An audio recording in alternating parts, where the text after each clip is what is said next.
Hi, and welcome to today's video presented by the VCSU Library, where we will be talking about APA citation style, writing APA literature reviews, and a bit of information about APA formatting. Before we begin, I just want to highlight a couple main things about where you can find help at the VCSU Library. First and foremost is the Library Reference Desk. At the Library Reference Desk, you can get help from the librarians about citation, finding resources, and doing your research. We can also help with coming up with research topics. The library website, which is library.vcsu.edu, is a great place to go when you are looking for your resources. It is a great place to start your research because you know what you find through the library website is going to be reliable and trustworthy. And we can also meet with students one-on-one on Teams. And if you'd like to make an appointment with a librarian to help you out on Teams, just go to the library website and there's a link on there that you can book a research appointment. So before we get into APA format and writing literature reviews in APA, I want to talk briefly about APA citation style and highlight a couple key things about APA citation. So 3 key things that I want to highlight before we get into how to cite in APA is, first and foremost, is the authors. Different to other styles, in APA, you only use the initials of the first and middle name of the author while listing the full last name, which is different from other styles like MLA where you would list the full name. So when you are writing your authors in your citations, make sure to only list the last name and then the initials. Secondly, which sets APA apart from other citation styles, is the titles. In titles for APA, you only capitalize the first word and then any other word that you would normally capitalize in a sentence, like nouns. So make sure in your citations when you are making them, don't capitalize every word in the sentence or in the title because that is different in other styles, but with APA, we only capitalize the first word. And then finally is page numbers. When you are making your citations, if it is a journal article or a chapter in an edited book, most students that I encounter will cite will only cite the one page that they quoted from, whereas with APA, you want to include the full page range in your citation. So here's an example of what an APA style cited book is. It's pretty simple. You have the last name and then again the first initial. Then you have the year of publication, the title of the book, and then the publisher. As you can see in this citation, Alexander the Great is his name and his title, so the G in Great is capitalized, but the L in Life and Legend is lowercase because those are not words that you would typically capitalize in a sentence. And then here's what a citation looks like for a journal article. It's a bit more complicated than a book citation, but it is still pretty simple. You have, again, the author's last name, the first initial and the middle initial, the date of publication. Then you have the name of the article. So in this case, it is Human Rights and Psychology, Codes of Conduct and Common Themes. And as you can see, the H in human and the C in codes is capitalized, but nothing else is because that is the formatting for APA. And then you have the name of the journal that this article was published within, the volume, the issue, the entire page range, and then you would include the DOI or the URL. For APA style in-text citations, it is pretty simple but different from other styles. For these in-text citations, you'll use the author's last name and then the year.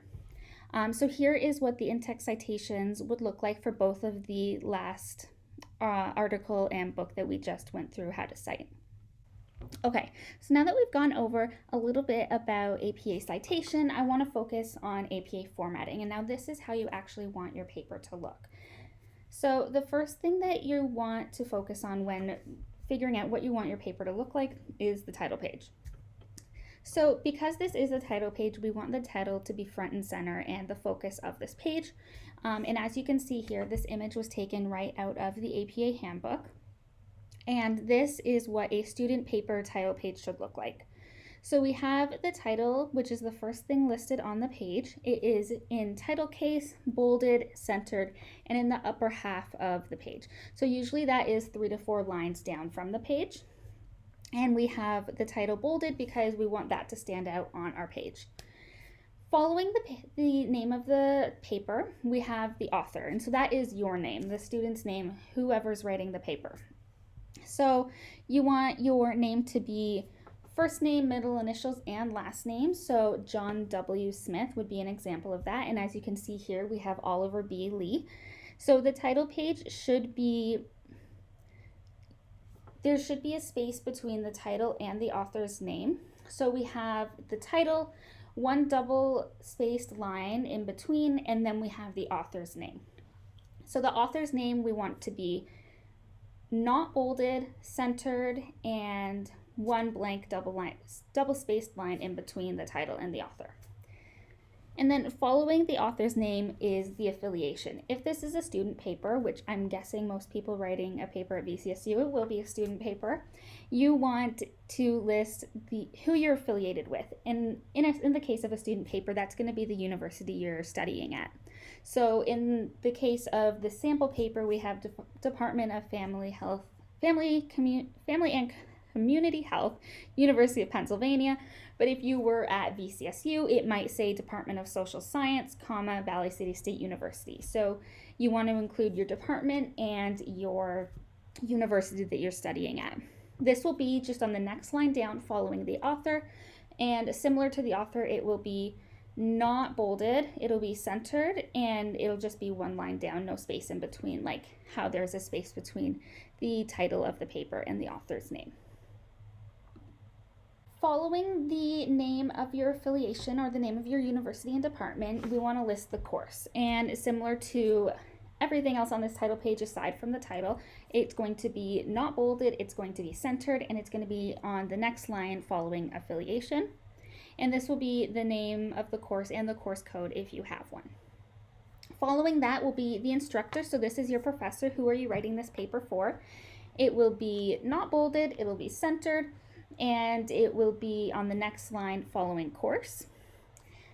You may check with your professor to see if they have a specific way they want their name to be presented on the paper, but otherwise you can just include the name how it is on your syllabus or your course information. Following the name of the instructor, on the next line down, we have the due date. So this is the day that the paper is due. Again, is going to be centered, not bolded, and just one line down from the name of the instructor. Typically, you want to follow the standard date writing format of the country that you're in. And so in the case of the United States, we want it to say November 28, 2020, or any month, day, year. And the last part of the title page that you want to focus on is the page number. So the page number, we want it to be flush right, not bold, and in the header. APA formatting and the APA handbook typically recommends students not include a running head on student papers, and that running heads are only used on professional papers. However, if your professor asks for you to include a running head, then you can include one, but if they don't mention it, student papers are typically not recommended to use one in APA format by the APA handbook. Now we get into the actual formatting of the paper itself, the essay that you're writing, or the literature review that you're writing, or whatever it is that you're writing. So at the beginning of the first page of your paper, you want to include the title again. So you want that bolded, centered, and in title case, just like it was on the title page. But different from the title page, we don't want to go down a couple lines. We want it to be just the first line on the page. And then with running head, like I mentioned, it is not recommended by APA to use a running head on student papers unless otherwise stated by your professor. And the other thing I want to mention about APA formatting is headings. So depending on how in-depth you're going and the levels of headings that you want to use, I only included 3 level headings on this slide, but there are actually 5 or 6 level headings. And APA formatting asks you to do different things with the different levels that you're using. So if you have a subsection of a paper and it's a level 1, you want it to be centered, bolded, and in title case. But if then you have a subsection of that, you want a level 2 to be flush left, bold, and in title case. Level 3, flush left, bold, italics, and in title case. And then if you go into the further deeper levels of headings, there are certain ways that APA asks for it to look. But if you do go that deep, just contact the library or come in and grab the APA handbook, and that'll go over that. But those deeper headings are uncommon for student papers, and so I don't know if you'll be using those.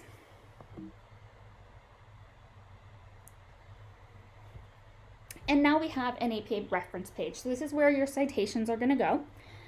The title of the page, you want it to say references, you want it to be centered, and you want it to be bolded on the first line of the page. You want the indentation. If your citation goes on to more than one line, you want all of the lines except for the first line to be indented on a hanging indent. And then finally, you want it to be in alphabetical order based on the first word of the citation. So it typically is the author's last name, but if you're using a organization as your author, or you don't have an author and you're using a title as your author, you'll go with that first word.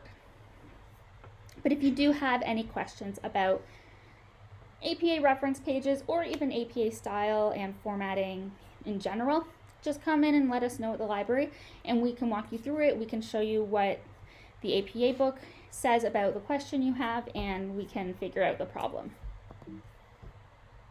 So now we get into literature reviews.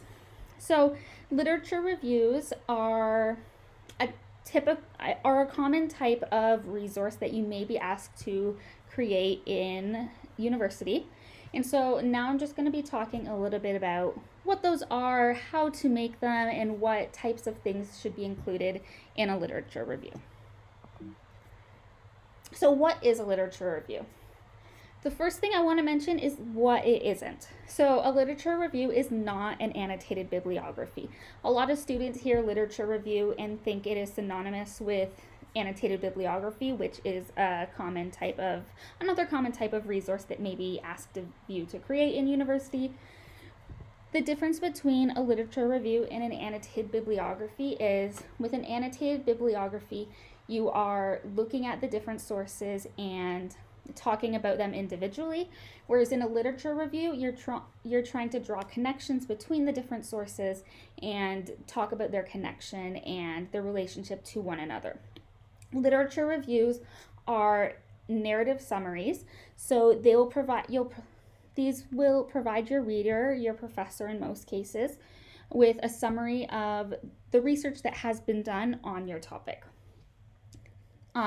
These papers are going to show you what has been done, what has been discussed about your topic, what studies have been conducted on your topic, and where there may be gaps in your topic for further review. And where a literature review aims to draw connections between different sources, annotated bibliographies do not. So if you're asked to make a literature review, please don't make an annotated bibliography because they're two completely different things. So what does a good literature review include? According to the APA handbook, these are the 4 things that a good literature review should include. First and foremost, you want to define and clarify what your problem is. So what is your topic that you are researching, that you are reading the literature about? Second, you want to summarize what research has been done on the topic to provide the reader with some sort of context and understanding of where the current scholarship and research stands on this topic. Then you want to identify relations, contradictions, gaps, inconsistencies in the literature. If you read 2 sources and they have 2 completely different arguments, 2 completely different findings on one topic, you might want to look at that and discuss this in your literature review. You want to also include gaps, like I mentioned, and so these gaps in the literature will tell us, is there an area of this topic that hasn't been discussed yet, that hasn't been researched yet, and where is that gap for you to be able to do further research? So what are the areas that need more research and more information created on this given topic? And then finally, suggest next steps for research on this topic. And so this relates to the gaps that are found in the literature. Where can we go next, and where can research be gone further on this topic? So here's a little image of what a literature review might look like. So it is written in paragraph form, so it will look somewhat similar to an essay. And it will, like I mentioned in the last slide, draw connections between the different literature on a certain topic. Now, this literature that you're reading might be all peer-reviewed journal articles that were found in a library database. There might be some books included. You're just taking all of the literature and all of the research that has been done on your topic, and you're discussing the connections and the relationships that this literature has to one another, and examining where there might be some gaps in the research that will allow you to then do further research.